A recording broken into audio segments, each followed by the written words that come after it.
Halo Moms, kembali lagi di Morning Report.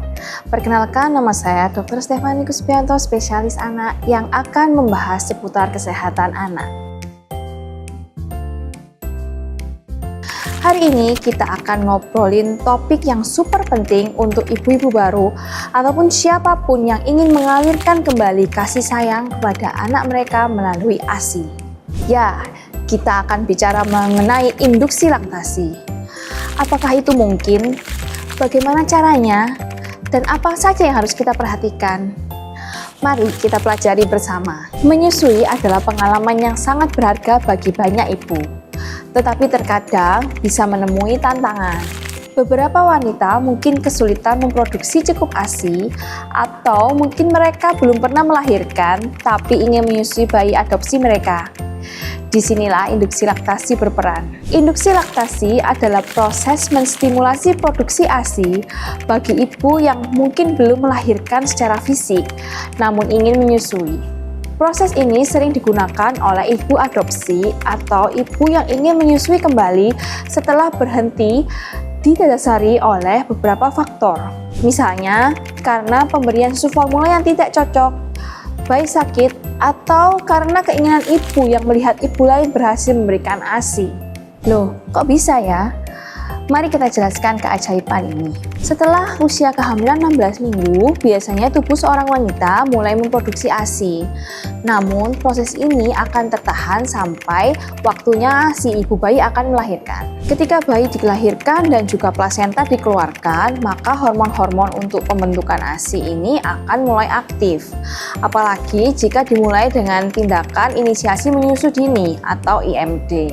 Ketika menyusu, hisapan bayi itu akan mengirim sinyal ke otak. Bagian otak yang terpengaruh itu disebut hipofisis. Hipofisis bagian depan akan memproduksi hormon yang disebut hormon prolaktin. Hormon prolaktin sendiri ini akan masuk ke dalam aliran darah dan menimbulkan refleks prolaktin yang berperan dalam pembentukan air susu ibu. Hipofisis bagian belakang akan memproduksi hormon yang disebut hormon oksitosin. Hormon oksitosin akan masuk ke dalam aliran darah, kemudian merangsang refleks oksitosin. Refleks oksitosin berperan untuk kontraksi otot di sekeliling saluran ASI, sehingga ASI dapat dikeluarkan. Faktor kelelahan, stres, dan masalah-masalah psikologis dapat menghambat produksi dari oksitosin. Sebaliknya, rasa bahagia seorang ibu, rasa senang berdekatan dengan bayi, partisipasi dan motivasi dari suami, serta hal-hal yang menyenangkan lainnya dapat memicu produksi hormon oksitosin. Jadi, walaupun seorang wanita tidak dapat hamil dan melahirkan, ia tetap bisa memproduksi ASI asal payudaranya tetap dirangsang secara teratur. Karena ASI tidak diproduksi oleh hormon-hormon yang berhubungan dengan reproduksi. Namun, ASI diproduksi oleh bagian otak yang bernama hipofisis. Nah, cara terbaik untuk merangsang produksi ASI adalah melalui hisapan bayi. Agar hisapan itu efektif, bayi harus melekat dengan baik pada payudara ibu.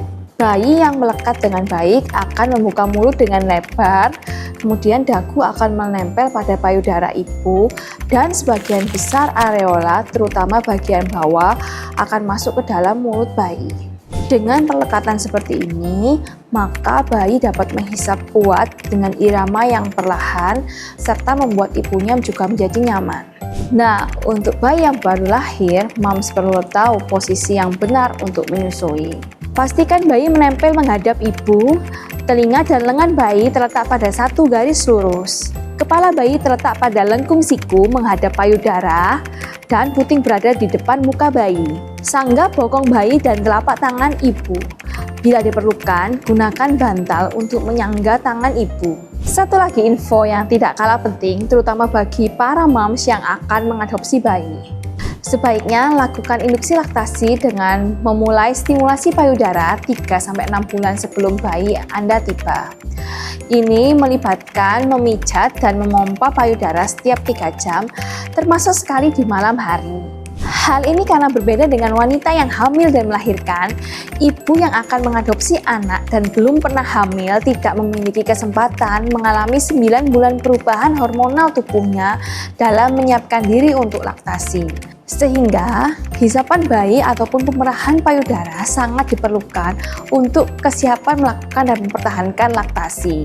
Menginduksi laktasi adalah cara indah untuk menjalin ikatan dengan bayi adopsi moms dan memastikan mereka mendapatkan nutrisi yang terbaik.